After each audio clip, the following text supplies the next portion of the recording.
Hi, Alison. It's really good to see you. I'm very lucky to be able to share this podcast with you today, all about serotonin. So this is Alison Marsden, who runs Integrating Health, and I'm Melanie Lovatt from Hairdressed. And today we are going to be discussing serotonin, how it boosts our mood, and daily hacks that we can use to boost our levels of serotonin. So we're going to cover 4 different areas today, Alison. I think that's right, which is how we can use exercise and daylight, walking in nature, and calming exercise to boost our serotonin levels and our mood. So would you like to, let's start on exercise. Can you give me some examples of how exercise can boost our mood? Yeah, I mean, exercise starts circulating the body. It improves distribution of our hormones. It is a natural rise of the serotonin because the body wants you to keep moving. So I think if you're struggling with pain, then that is quite hard, but you can still do exercise seated if you need to, and all people always report they feel better. Yeah, excellent. And then there's been a massive amount of research recently on the effects of daylight on our mood, on our serotonin levels, and that the time of daylight affects our levels as well. So it's good to get out in the morning first thing, get 20 minutes of daylight, get out at lunchtime, 20 minutes, and get out early evening, and that obviously helps our circadian rhythm as well. Yeah, because morning and evening is good because the sun rays are at a different angle. They're coming, in this way, so they enter your eyes differently. So, and then it hits the back of your retina, and that's the thing that stimulates the serotonin. So it doesn't have to be really bright sunlight. Right. And that's why the evening light and the morning light is actually more effective at producing serotonin, because the light enters your eyes much more effectively, and it's a stimulus of the sunlight on your retina. Right, so it does not have to be bright sunlight. No. It's the angle of the sun that affects our serotonin levels, that affects our circadian rhythm and our sleep.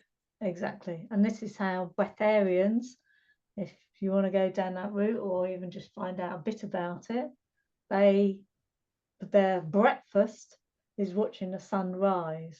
And they get the sun rays through their eyes. So it's definitely, we probably still got loads to find out about what that does to our body. Right. Yeah. That's fascinating.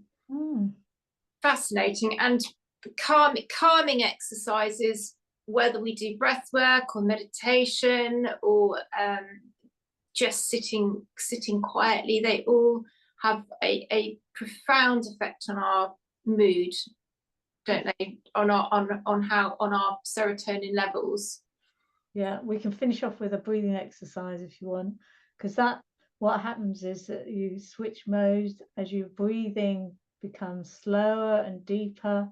It releases your vagus nerve, which stimulates the rest and digest system, and then that promotes serotonin in your body. Yeah. Right. Okay. And so what is stopping? We see this information. We all see this information plastered everywhere, all over social media, in books. Why aren't we doing it? What is stopping so many people? Yeah, I always think, why do we have to keep telling people to do this? Why aren't they doing it? And yeah, I think the key thing is that we're exposed to so much digital stuff that lowers our energy, so that we have to have even more motivation to go out and do exercise. Right. And there's lots of things that you can do to not get so depleted with your energy, so you've got the inspiration to go out and do this exercise instead of sitting there and procrastinating and thinking of all these excuses why you shouldn't do it. Right. So yeah, I think that's a major thing. So digital distraction, number one. Yeah, and it's not just digital I mean, it is digital distraction, but when you're exposing yourself to all this digital stuff, it depletes your body of energy. Right. And that's why standing up is really good, because it helps keep you moving. Yeah. So you're not your cellular system is still alive and awake. And you might have noticed that I'm standing on something that's a bit wobbly. So I'm standing on a wobble cushion, I'll show you. Oh. Yeah, so this is a wobble cushion. That looks incredible. Yeah. So I stand on it. You can sit on it as well, obviously. I'm standing on it with socks on, but you can stand on it with shoes if you're in the office and you've got a standing desk. Yeah, so that keeps your energy up. Yeah, so that you think, right, now I can go for a run, or now I can go for a quick walk in my lunch break. So and part of it is, you know, these things that we use. I think, oh well, yeah, how do I feel about standing on that in the office? And you've got to keep thinking, be the leader. Yeah, people will be intrigued on it. Yeah, Great conversation. great. Yeah, great conversation. I want to have one of those. Yeah. So don't think, oh, you know, what's everyone going to think about me? Think about what you want to do, and you be the leader. Yeah. You set the trends instead of having to follow someone else's trend. Okay. Don't feel as if you're being left the odd one out. Think that you're being the one that everyone's going to follow. Then you won't be the odd one out. Do you see? And then there's the lack of time. People always think they have little time, don't they? But to be honest, how long does a quick, breath exercise take? It takes 2 minutes max. Everyone's got 2 minutes, haven't they? Yeah. Well, I do what I call a 3-minute run. So yeah. Depending on wherever you are in your fitness, it might be a 3-minute walk around the block or a 3-minute brisk walk up the stairs. You might have to do some arm exercises if you're seated and you can't stand up. Whatever's your current exercise, think of the 3-minute break as a brainstorming session, rather than thinking, oh, I'm taking myself away from this activity. Think, oh, well, when I just come away from it, I might have thought of a really good idea that's going to make the activity quicker to accomplish. Or I might actually reprioritize things and think, oh my God, there's something else that's even more urgent. I forgot about that. So, and do you find, Alison, you get creative inspiration while you're outside, out in nature, and it either puts things in a better perspective or it completely solves a problem. Do you find that? Definitely. I mean, before I did this job, I worked in IT, and I often walked around the block to try and find a solution to a computer problem.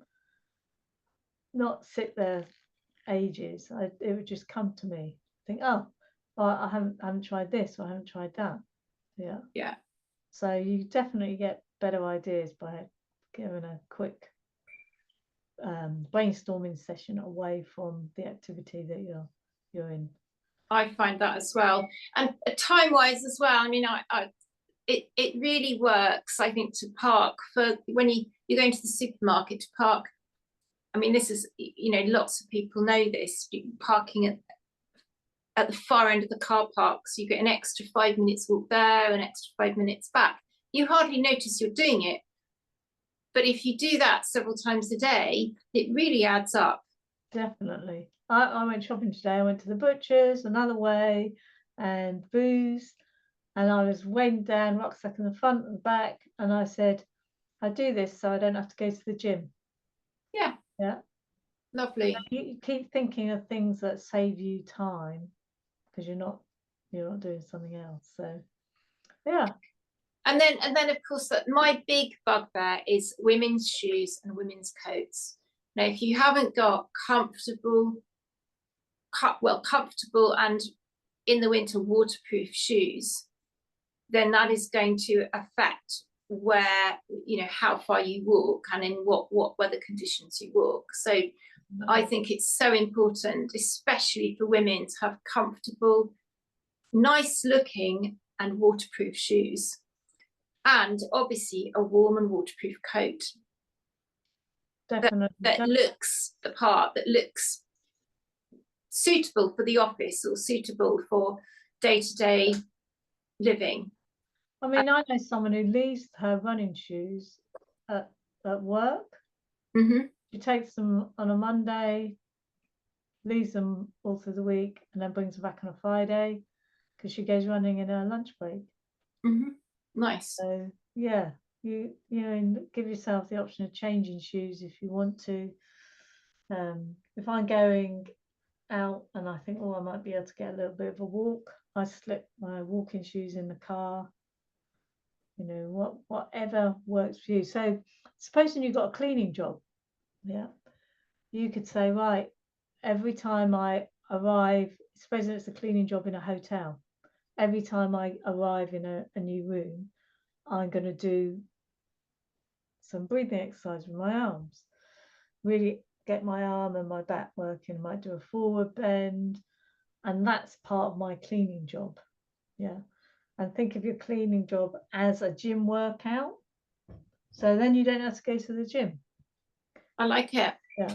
So there's lots of other things that you can do to change the perspective of what you're doing. And of course, there is if you're driving somewhere and the traffic's bad in the centre of a town with constant roadworks, you could walk there. You know, it's not going to take you much longer to walk there, and you don't get stuck in traffic. Yeah. That's one of my favourites. Yeah. Yeah. So on Monday, I've got I teach a class outside, and I can park 15-minute walk from the class, but it will save me 15 minutes driving.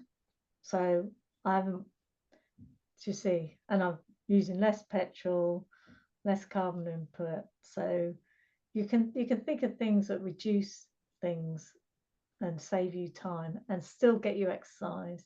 Get your exercise, your daylight, and a bit of nature. And a bit of nature, yes. So you might have seen me hold this. Oh. So we know that exercise, physical contact, and stroking pets raises your serotonin. But you might not have a pet with you and might not be able to do physical contact. But if you use one of these, it's called a bye. So it's made of wood and it's smoothed off and it's really nice to touch. But you can have something like a crystal if you're happy to touch that, which is smooth, whatever you feel's a nice touch to feel. Mm-hmm. And that raises your serotonin. It's like the effect that you get of stroking a pet. Yeah.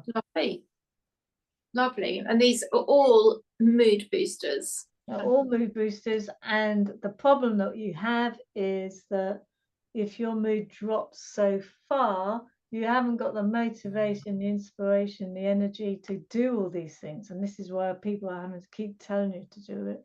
So what I'm saying, don't let it drop so low so that you get to a place of procrastination and not making a decision, not doing anything. Pick it up, notice it earlier, set boundaries so that you are aware of what your energy could be like if you carried on your mobile phone or whatever it is.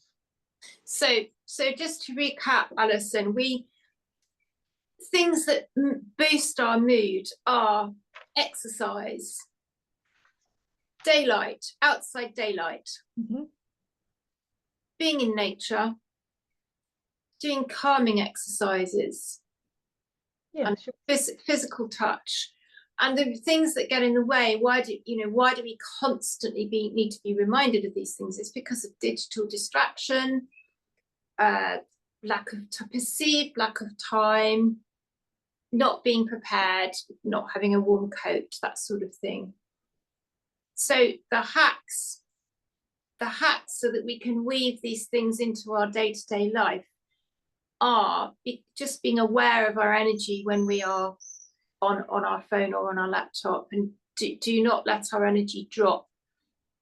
Yeah. Just get up, do a 3-minute run like you do anything, stand on a, what is it you're standing on? Wobble cushion. A wobble cushion, do anything like that, anything that works for us to boost our energy.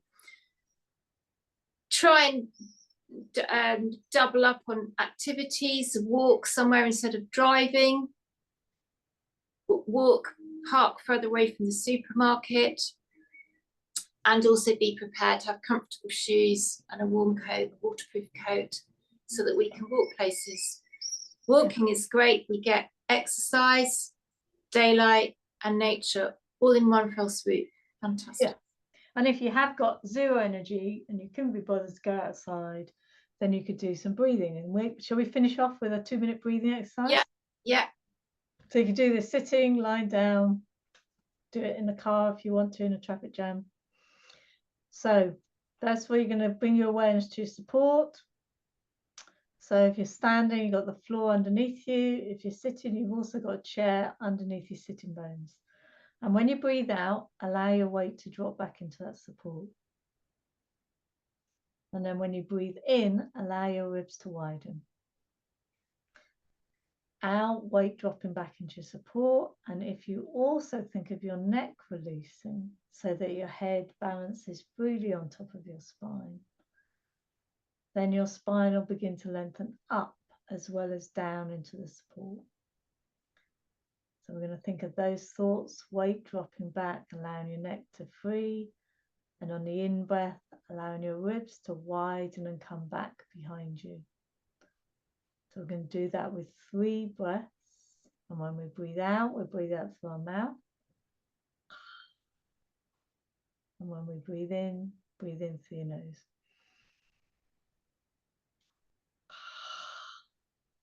Smiling on the out breath.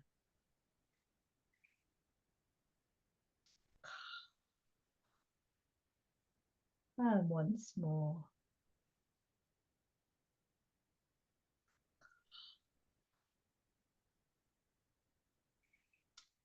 And then lick your lips and swallow. And then notice how you feel now compared to when we first started the breathing exercise. Yeah. Do you notice any difference, Melanie? No, because I wasn't doing it properly because I'm on this podcast. So I have to admit I was not fully relaxed, but usually doing breathing exercise is very, very, I find very effective. Yeah, so maybe you need to do more than 3. And we did actually do 4, didn't we? Yeah. But maybe you need to do 10 for you to get into it. But the listeners, you could say, right, I'm going to do that breathing 10 times and just see if you notice any difference. Okay, lovely. And I'd just like to mention your book, Alison. This is Alison's new book, The Jigsaw Method. This is available on Amazon and on my website now. And on Alison's website, which is Integrating Health. And Alison is available on her website. You can obviously, all her contact details are there. And I'm Melanie Lovatt from Headrest, and my contact details are on there. Thank you very much, Alison. I've loved doing this podcast, and see you all next time. Bye. Thanks for now. It's great to see you. And Bye. you.